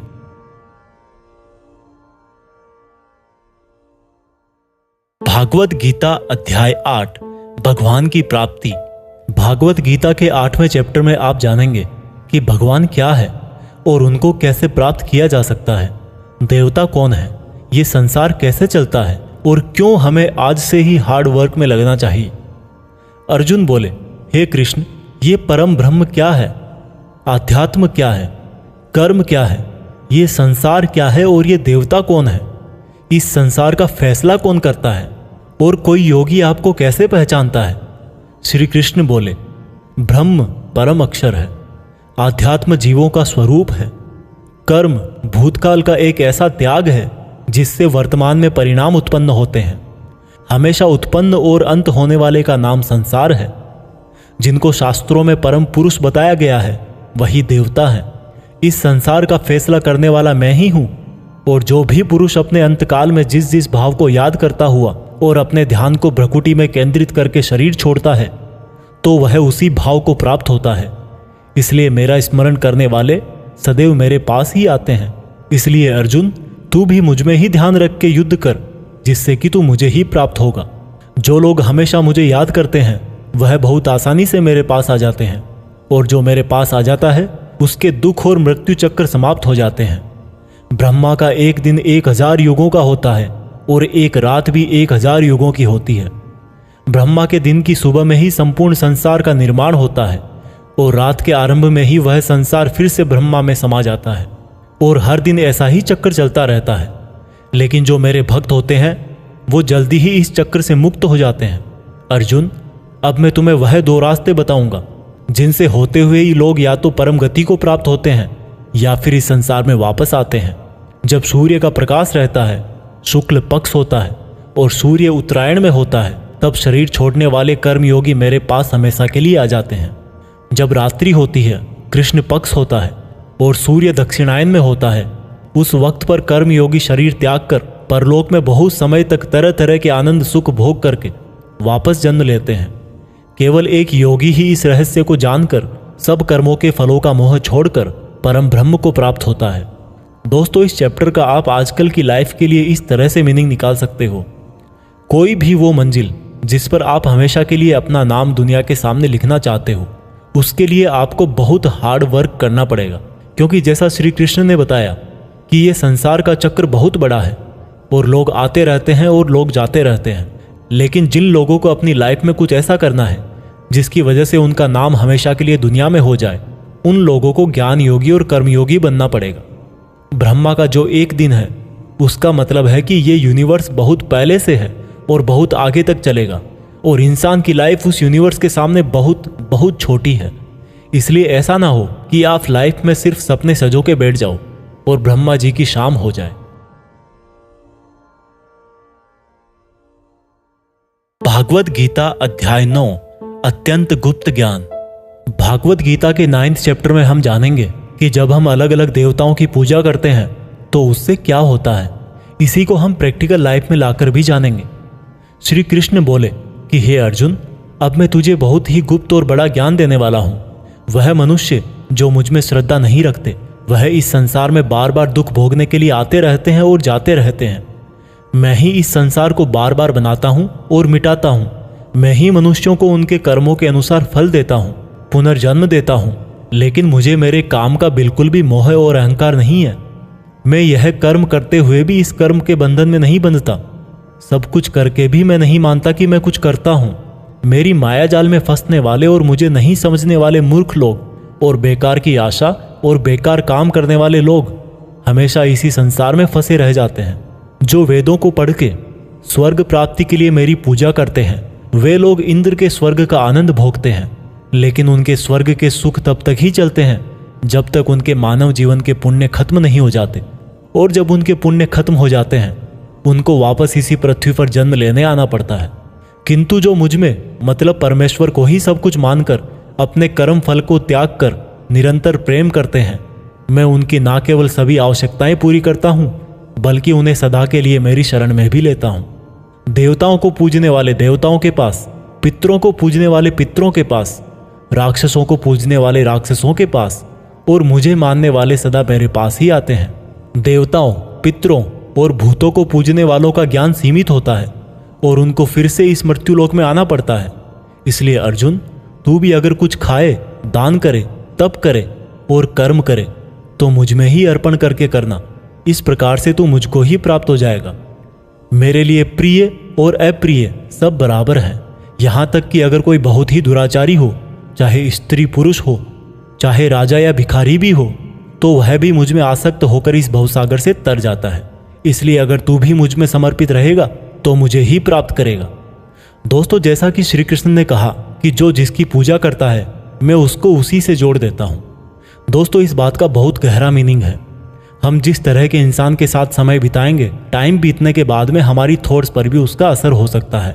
इसलिए निगेटिव थॉट्स वाले लोगों से दूर रहना चाहिए और जो लोग पॉजिटिव रहते हैं, जिनकी जिंदगी में कुछ करने का मकसद है, उनकी रेस्पेक्ट करनी चाहिए।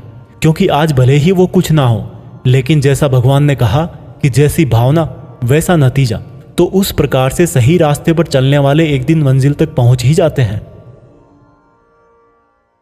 भागवत गीता अध्याय 10, भगवान की महिमा।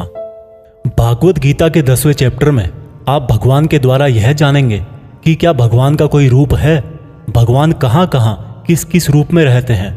वैसे तो आपने बहुत बार सुना है कि भगवान ऐसे हैं, भगवान वैसे हैं, यहाँ है, वहाँ है, हर जगह है, पर इसको हम ज़रा बारीकी से जानेंगे और मैं आपको यह भी बताऊंगा कि क्या इंसान के लिए भगवान को पूरा जानना संभव है।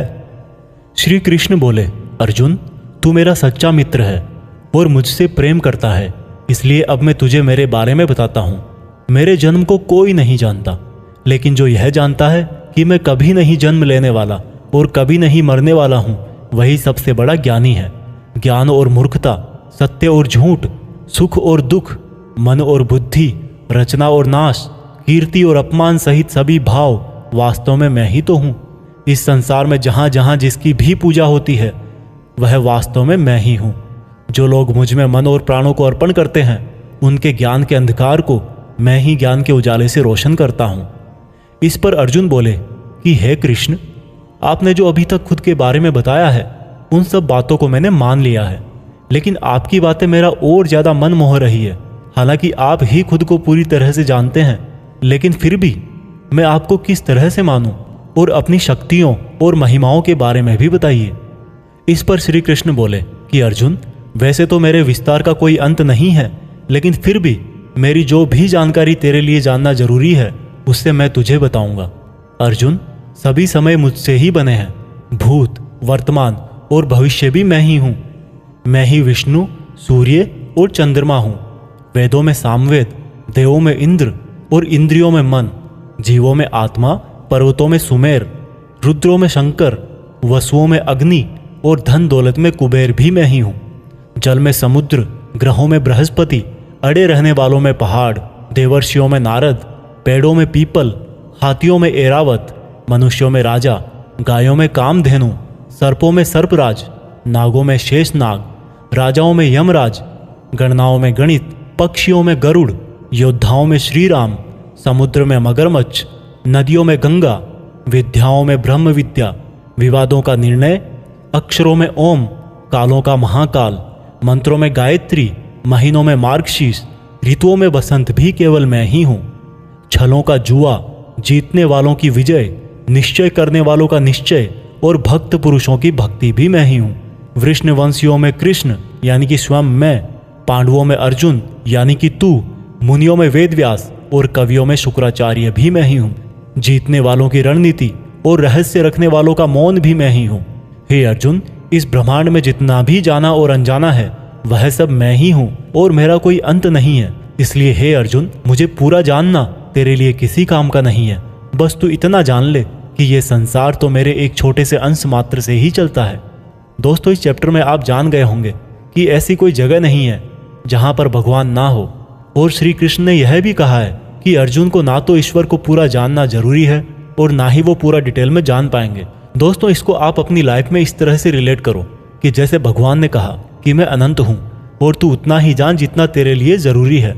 ठीक उसी प्रकार से आपको भी अपनी लाइफ में उन चीज़ों में अपनी एनर्जी और टाइम वेस्ट नहीं करना चाहिए जिनको जानना आपके लिए ज़रूरी नहीं होता।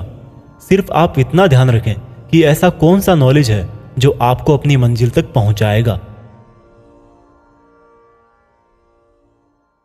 भागवत गीता अध्याय 11, भगवान का अनंत रूप। भागवत गीता के 11वें चैप्टर में भगवान के विराट रूप के बारे में जानेंगे। अर्जुन बोले, हे कृष्ण, आपके दिए हुए ज्ञान से मेरे संदेह दूर हो गए हैं, लेकिन अगर संभव हो तो मैं आपका महान रूप देखना चाहता हूँ। इस पर श्री कृष्ण ने कहा, अवश्य अर्जुन, परंतु तू इन मानव की आंखों से यह सब नहीं देख पाएगा, इसलिए मैं तुझे यह सब देखने के लिए दिव्य आंखें देता हूँ।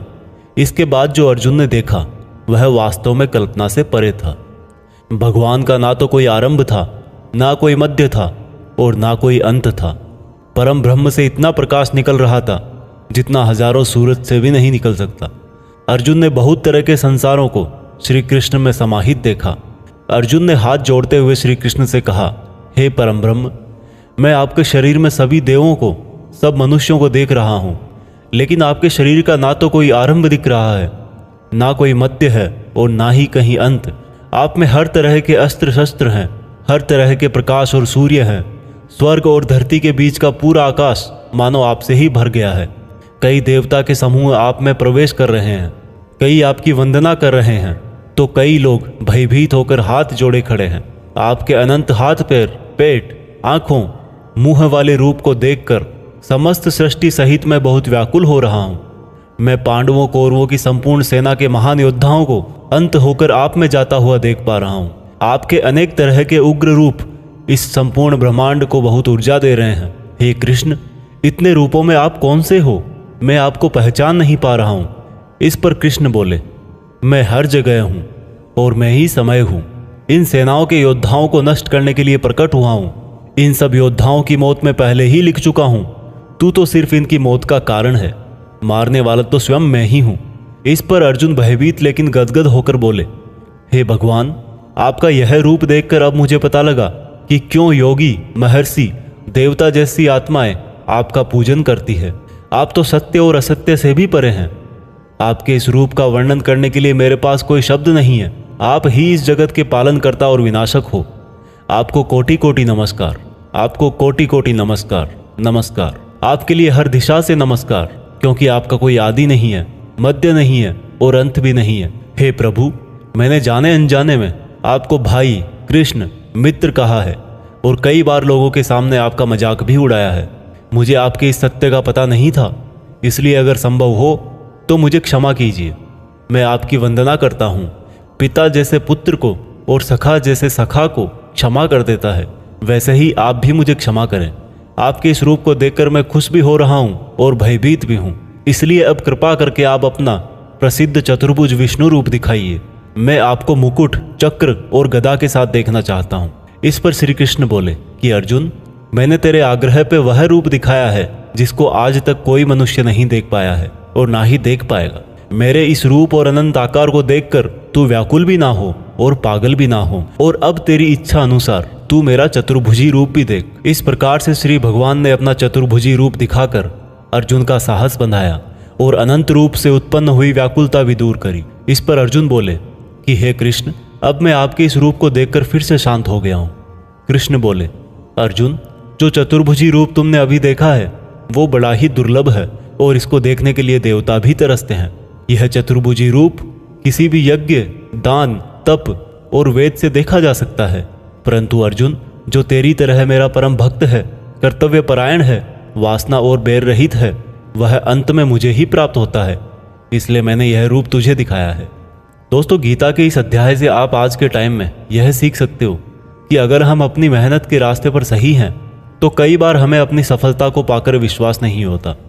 हमें पता ही नहीं लगता कि हमने इतनी मेहनत कर ली, और जब सफलता आती है तब भी लगता है कि ये तो बहुत बड़ी है, मैंने इतनी मेहनत तो की ही नहीं थी। और दोस्तों यही महान लोगों का एक गुण भी है, वो मेहनत करते हैं लेकिन उनको यह भी आभास नहीं रहता कि वो कितनी मेहनत कर रहे हैं। यह उनके बड़प्पन को दिखाता है। भागवत गीता अध्याय 12 भक्ति योग। दोस्तों गीता के 12वें चैप्टर में हम जानेंगे कि अपने गोल्स पर कैसे अडिग रहें, एक स्टूडेंट को क्या करना चाहिए। अर्जुन ने कहा कि हे भगवान, आपको क्या मानकर पूजना ज्यादा अच्छा है, रूप या फिर निराकार। श्री कृष्ण ने कहा, जो भक्त मन को एकाग्र करके श्रद्धा से युक्त होकर मुझ सगुण रूप परमेश्वर को भजते हैं, वह मुझे योगियों में श्रेष्ठ लगते हैं। परंतु जो भक्त अपनी इंद्रियों को वश में करके मन बुद्धि से परे मेरे अविनाशी रूप पर ध्यान लगाते हैं, वह मुझे ही प्राप्त होते हैं। जो भक्त अपने कर्मों को मुझ में अर्पण करके मेरा चिंतन करते हैं, वो भी मुझे ही प्राप्त होते हैं। इसलिए तू मन को मुझ में ही लगा, और अगर तेरे लिए मन को वश में करना संभव नहीं है तो तू योग द्वारा मुझको प्राप्त करने का प्रयत्न कर। जिसके क्रोध और सभी द्वेष समाप्त हो गए हैं, वह भक्त मुझे बहुत पसंद है।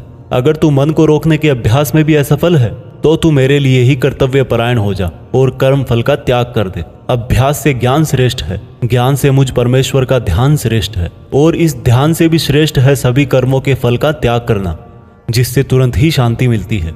जो व्यक्ति हर तरह के सुख दुख, शस्त्र और मित्र भाव, लाभ हानि, मोह और इच्छा, हर तरह के मौसम से मुक्त है और सभी प्राणियों को बराबर देखता है, और जो अपने मन और इंद्रियों को पूरी इच्छा शक्ति से वश में किए है, वही परमानंद के लिए श्रेष्ठ है। जो निंदा और प्रशंसा को एक समान समझता है, जो किसी भी स्थान पर किसी भी भोजन के साथ रह सकता है, वह भक्त मुझे श्रेष्ठ लगता है। और उनमें भी जो निष्काम भाव से अपना कर्म और मेरी सेवा करते हैं, वह मुझे अति प्रिय है। दोस्तों इस चैप्टर में बताया गया है कि आपको अपने खुद के पुराने अनुभवों से सीखना चाहिए। एक स्टूडेंट को या एक उस इंसान को जो अपनी लाइफ में कुछ बड़ा करना चाहता है, उसको कम खाना चाहिए और हर तरह के इमोशन में सिर्फ यह सोचना चाहिए कि खुद का सपना कैसे पूरा करूं। यह भागवत गीता सार आप YouTube के जीत फिक्स चैनल पर सुन रहे हैं। भागवत गीता अध्याय 13 क्षेत्र क्षेत्रज्ञ विभाग योग। भागवत गीता के 13वें चैप्टर में हम जानेंगे कि किस तरह से हमारे एक्शन से रिजल्ट पैदा होता है। श्री कृष्ण ने कहा कि यह शरीर एक क्षेत्र की तरह है, और जो इसको जानता है उसको क्षेत्रज्ञ कहते हैं। क्षेत्र मतलब खेत। जिस तरह से खेत में जैसा बीज डालते हैं, वह उसी प्रकार का सही समय आने पर फल देता है। उसी तरह जीवन में भी जिस तरह का कर्म फल का बीज मनुष्य डालता है, वही बीज समय आने पर उसी प्रकार का फल देता है। इसीलिए इस शरीर को क्षेत्र कहा गया है। यह क्षेत्र और क्षेत्रज्ञ का ज्ञान बहुत विद्वानों द्वारा बहुत तरीके से कहा जाता है, और इस ज्ञान में 5 महाभूत यानी कि पृथ्वी, अग्नि, जल, वायु, आकाश को मिलाकर मन, बुद्धि, अहंकार और सभी इंद्रियां भी शामिल है। इसके साथ साथ इसमें सुख दुख, चेतना, शरीर, धैर्य और विकार भी सम्मिलित है। अब परम ब्रह्म को प्राप्त कराने वाला ज्ञान क्या है, यह मैं तुझे बताऊंगा। मनुष्य में कोई भी खूबी होने पर उसमें किसी तरह का घमंड नहीं होना चाहिए। किसी भी प्राणी को सताना नहीं चाहिए। दूसरों के प्रति क्षमा भाव होना चाहिए। गुरु की सेवा की जानी चाहिए। मन और वाणी में सरलता होनी चाहिए। मन और समस्त इंद्रियों पर पूरा वश होना चाहिए। किसी भी तरह के भाव में नहीं बहना चाहिए। संतान, जीवन साथी, घर और धन में मोह नहीं होना चाहिए। अच्छे और बुरे में भी मन और बुद्धि की स्थिरता होनी चाहिए। वासना वाले लोगों से दूरी होनी चाहिए। एकांतवास में मन का शुद्धिकरण करना चाहिए। मुझ परमेश्वर में पूरी तरह से समर्पण और ध्यान मग्न रहना चाहिए। हे अर्जुन, अब मैं तुझे परम ब्रह्म के बारे में कहूँगा। वो सर्वव्यापी है। वह सब इंद्रियों के साथ भी इंद्रियों के बिना है, और वह निर्गुण होकर भी सभी गुणों के साथ है। वह सभी सजीवों और निर्जीवों में है। वह दूर भी है और पास में भी, लेकिन फिर भी जानने में नहीं आता। वह ब्रह्मा की तरह जीवन उत्पन्न करता है, विष्णु की तरह पालन करता है, और शंकर की तरह विनाश भी करता है। वह अलग अलग कालों में होते हुए भी एक जैसा लगता है, और एक ही काल में भी अलग अलग तरह का होता है। वह माया का भी महामाया है, परम ब्रह्मों से भी परम है, और सब प्राणियों के साथ उनके हृदय में निवास करता है। परंतु इसके बाद भी यह जानने के योग्य है, हे अर्जुन, इस प्रकृति और पुरुष का भी कोई आरंभ नहीं है, क्योंकि प्रेम और घृणा और तीनों तरह के गुण अर्थात सत, रज और तम भी प्रकृति से ही आते हैं। कार्य और कार्यों को करने वाली इंद्रियां भी प्रकृति से ही उत्पन्न होती है। प्रकृति से जन्मा मनुष्य प्रकृति के ही गुणों को भोगता है और इन्हीं गुणों के भोग के अनुसार ही उसका जन्म और मरण तय होता है। इस तरह से जो भी मनुष्य इस पुरुष और प्रकृति के ज्ञान को जानता है वह कर्म करता हुआ भी मुझे प्राप्त होता है और मुझ परमात्मा को हर मनुष्य अपने अलग अलग तरीके से पाता है। किंतु जो मंद बुद्धि होते हैं वह तो इस ज्ञान को सुनकर और मेरी प्रकृति जानकर ही मृत्यु लोक से मुक्त हो जाते हैं। जो मनुष्य सभी कर्मों को प्रकृति से ही होने वाला मानता है वह अपनी आत्मा को अकर्ता समझकर इस भवसागर से पार हो जाता है। हे अर्जुन, जिस तरह से आसमान का पदार्थ काफी पतला होता है और इसीलिए वो दूषित नहीं होता, उसी प्रकार से यह आत्मा शरीर में सूक्ष्मता से रहती है जिससे ये कभी दूषित नहीं होती। इस प्रकार से प्रकृति, पुरुष और चेतना के ज्ञान से तू भी मुझ परम ब्रह्म को प्राप्त हो जा। दोस्तों, इस चैप्टर में यह बहुत ही बारीकी से बताया गया है कि किस तरह से हमारे ही कामों से हमें तकलीफ या खुशी मिलती है। मान लीजिए हमारा शरीर खेत की तरह है और हम हैं इसके किसान। अब हम जो भी इस खेत में बोएंगे फल भी उसी बीज के अनुसार हमें भविष्य में जाकर मिलता है। इसलिए यह हमारे आज के एक्शंस पर ही डिपेंड करता है कि हमें फ्यूचर में क्या मिलने वाला है। भागवत गीता अध्याय 14 प्रकृति के 3 गुण। दोस्तों, भागवत गीता के 14वें चैप्टर में हम जानेंगे कि किस तरह से हमारा स्वभाव और यह संसार 3 गुणों में बटा हुआ है। श्री कृष्ण बोले, हे अर्जुन, अब मैं तुझे संसार के उन 3 गुणों के बारे में बताऊंगा जो आत्मा को शरीर के मोह से बांधते हैं और जिन्हें जानकर कोई भी मनुष्य मुझे पा सकता है। यह तीनों गुण हैं सत्वगुण, रजोगुण और तमोगुण। सत्वगुण इन सभी गुणों में श्रेष्ठ है और यह ज्ञान और सुख से जोड़ता है। रजोगुण कामना और आसक्ति से उत्पन्न होता है जो कि कर्म और उसके फल में बांधता है। तमोगुण मनुष्य को भोग विलास, आलस्य और निद्रा में बांधता है। हे अर्जुन, सत्वगुण सुख देता है, रजोगुण कर्म करवाता है और तमोगुण मनुष्य को उसके स्थान से भी बहुत नीचे गिरा देता है। किन्हीं भी 2 गुणों को वश में करने से तीसरे गुण की प्राप्ति होती है। जिस पल मन में शांति और ज्ञान बढ़ा हुआ लगे उस समय यह मानना चाहिए कि सत्वगुण बढ़ रहा है। जिस पल मन में लालच और स्वार्थ का आभास हो उस समय रजोगुण बढ़ता है। जिस समय मन में अंधकार, विषयों में आसक्ति, आलस्य और निद्रा हो उस समय मनुष्य में तमोगुण होता है। सत्वगुण में मरने वाला मनुष्य परमात्मा को प्राप्त होता है। रजोगुण वाला मनुष्य फिर से जन्म लेकर मनुष्य बनता है और तमोगुण वाला प्राणी अगले जन्म में कीट पतंग बनता है। सात्विक कर्म का परिणाम है सुख, राजस कर्म का परिणाम है दुख और तामस कर्म का परिणाम अज्ञान होता है। जो व्यक्ति इस बात को जानता है कि यह 3 गुण ही उससे सब काम करवाते हैं, तब वह अपने कर्तापन से और इस संसार से मुक्त हो जाता है और इस तरह से सोने, पत्थर और मिट्टी को एक जैसा समझने वाला मनुष्य परम ब्रह्म अर्थात मुझे प्राप्त हो जाता है। दोस्तों, यह 3 प्रकार सात्विक, राजस और तामस हमारी डेली लाइफ में बहुत यूजफुल हैं। अगर आप मेहनत करके कुछ उम्मीद नहीं करोगे तो आप हमेशा खुश रहोगे। अगर आप किसी अच्छे रिजल्ट की कामना करके मेहनत कर रहे हो तो कोई गारंटी नहीं कि खुशी होगी या दुख होगा। अगर आपने किसी का नुकसान करने के लिए कर्म किया है तो यह निश्चित है कि किसी न किसी समय आपको ही दुख मिलेगा। भागवत गीता अध्याय 15 पुरुषोत्तम योग। दोस्तों, गीता के 15वें चैप्टर में बताया गया है कि किस प्रकार से यह दुनिया एक इल्यूजन है और कैसे हम इसमें उलझकर रह जाते हैं।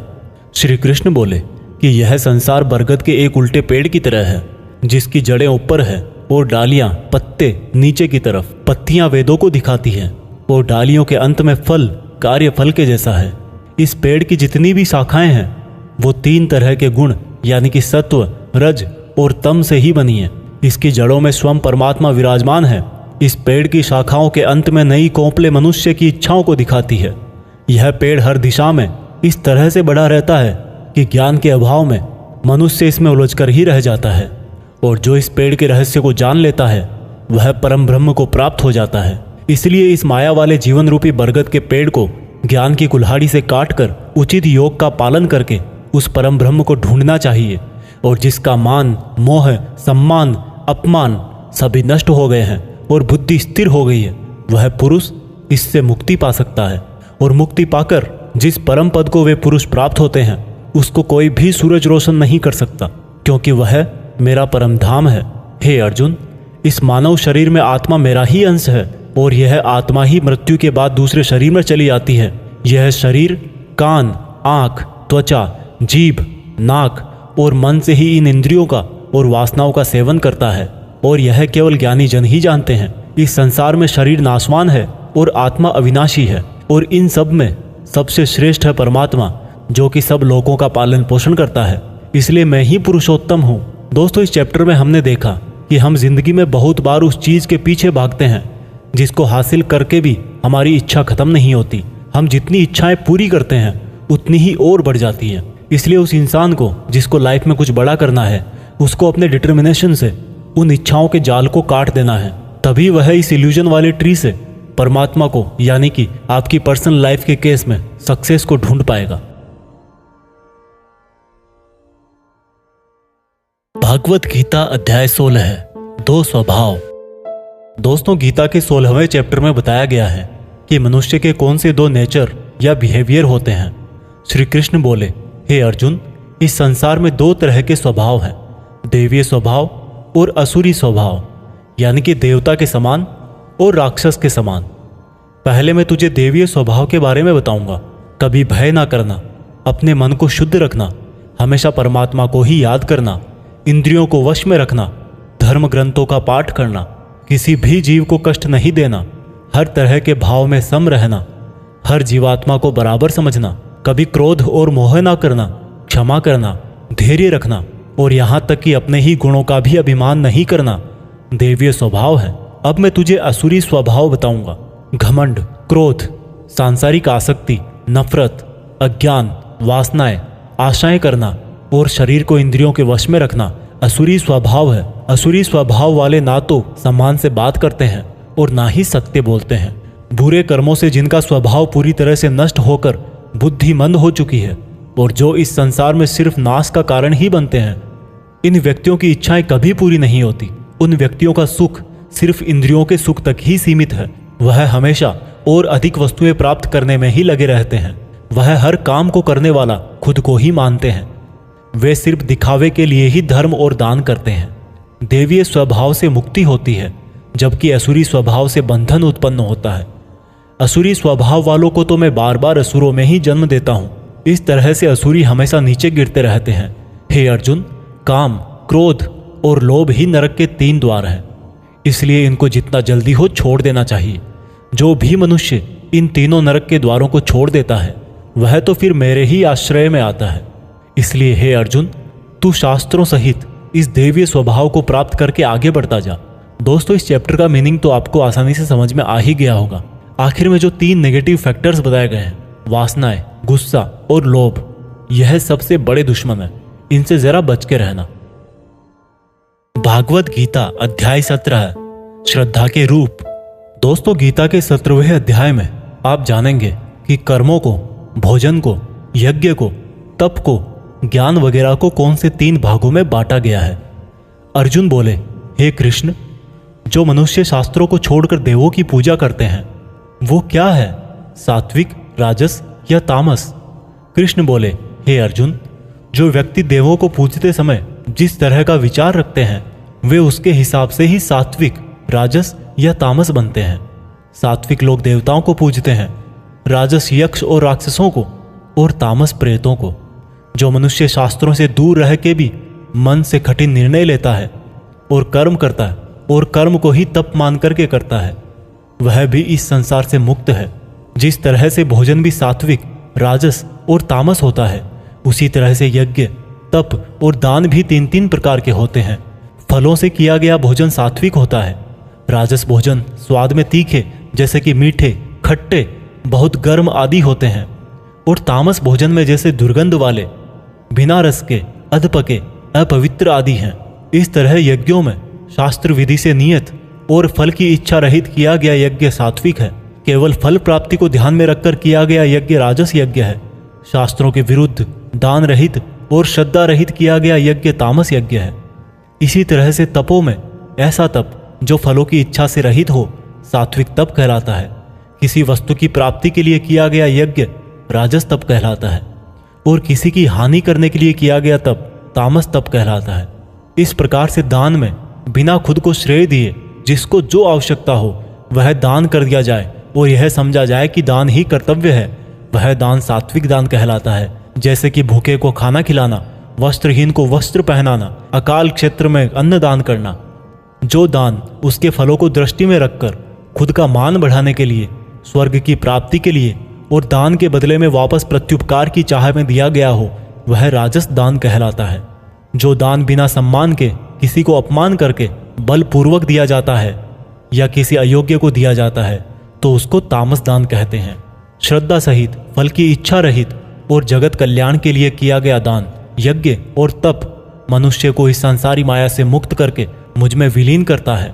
दोस्तों, इस चैप्टर में आपने सुना कि हर कर्म के 3 प्रकार होते हैं और इन कर्मों को करते टाइम आपके मन में जैसी भावना या जैसा मकसद होता है उसी तरह से आपको फल मिलता है। और ये तीनों प्रकार हैं सत, रज और तम। सत सबसे अच्छा माना गया है, तम सबसे गिरा हुआ माना गया है। सत का मतलब है आप जो भी काम करें, मेहनत करें, उसमें एकदम इमोशनली स्टेबल होकर, बिना उस काम के रिजल्ट के बारे में सोचे, बिना उस काम को करने का क्रेडिट लिए, खुद के मन की शुद्धता और संसार का कल्याण करने के लिए करें। लेकिन आज के टाइम में हम अपने गोल्स के लिए काम करते हैं जिनमें हमें मेहनत के लास्ट में रिजल्ट चाहिए होता है। भगवान कृष्ण ने कहा है कि हमारे दुखों का और काम बिगड़ने का यही मेन रीजन है कि हम उसके रिजल्ट के बारे में सोच सोच कर परेशान रहते हैं। इसलिए दोस्तों, आप भी सत्य के इस रास्ते पर रहने की कोशिश करें। भागवत गीता अध्याय 18 उपसंहार। दोस्तों, गीता के 18वें और आखिरी चैप्टर में हम जानेंगे कि क्या त्याग और संन्यास एक ही है। इस पूरे गीता ग्रंथ का निचोड़ भी आपको इसी चैप्टर में मिल जाएगा, इसलिए आपको इस चैप्टर को लास्ट तक ध्यान से सुनना चाहिए।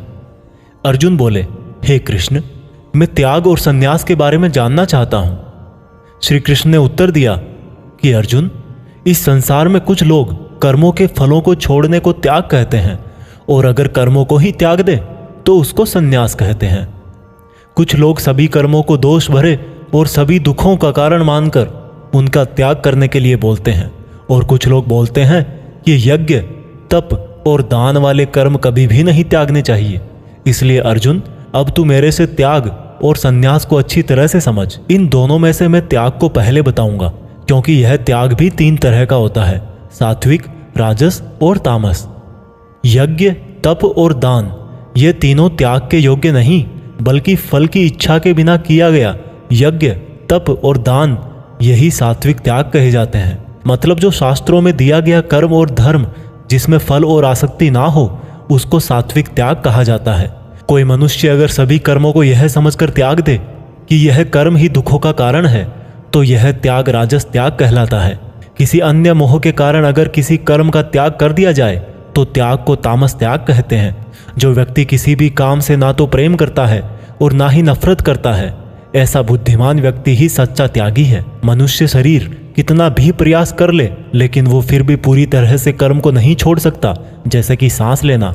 इसलिए कर्मों के फलों को छोड़ देना ही सच्चा त्याग होता है। जो लोग कर्म फलों का त्याग इस संसार में नहीं करते हैं उनके कर्म फल मृत्यु के बाद भी उनका पीछा नहीं छोड़ते हैं। हे अर्जुन, मनुष्य मन, वाणी और शरीर से जो भी अच्छा या बुरा काम करता है वह 5 तरह से होता है। करने वाले के द्वारा, उसके शरीर के द्वारा, उसकी ज्ञानेंद्रियों के द्वारा, उसकी कर्मेंद्रियों के द्वारा या फिर उसके पूजनीय देवताओं के द्वारा। ज्ञाता, ज्ञान और ज्ञेय ये 3 प्रकार की कर्म प्रेरणा है। कर्ता, कारण और क्रिया ये 3 तरह के कर्म संग्रह है। अर्जुन, ज्ञान, कर्ता और कर्म ये तीनों भी 3 तरह के हैं। जिस ज्ञान में परमात्मा को अमर और अनंत माना जाता है वह ज्ञान सात्विक है। जिस ज्ञान में परमात्मा को अलग अलग समयों में अलग अलग नामों से जाना जाता है वह राजस ज्ञान है। और जो ज्ञान सात्विक ज्ञान और राजस ज्ञान के बाहर है वह तामस ज्ञान है। जो कर्म श्रद्धा रहित और फल की इच्छा के बिना किया जाता है वह सात्विक कर्म कहलाता है।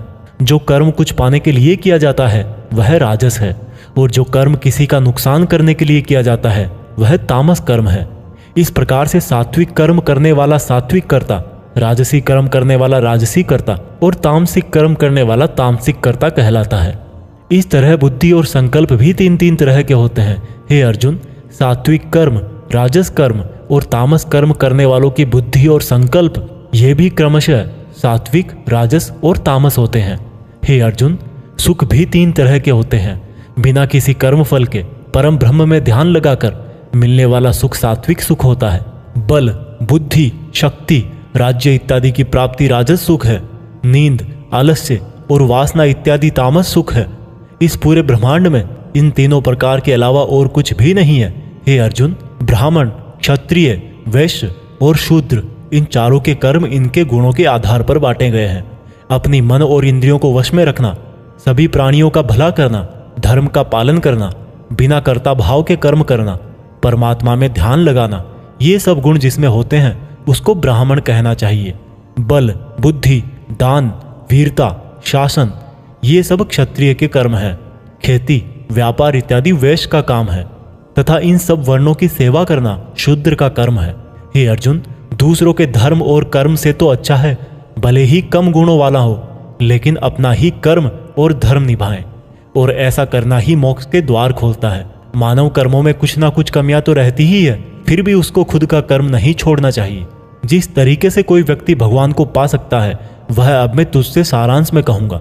हमेशा और हल्का भोजन करने वाला, हमेशा और हल्का भोजन करने वाला, अपने देश का धर्म निभाने वाला, इच्छाओं का त्याग करके एकांत में ज्ञान का अध्ययन करने वाला, मन, वाणी, शरीर को वश में रखने वाला, लाभ हानि, सजीव निर्जीव, मित्र शत्रु, इन सब को बराबर समझने वाला, घमंड, बल, मोह रहित और शांति सहित भगवान से अनंत भक्ति प्रेम करने वाला सदा के लिए मेरे पास आ जाता है।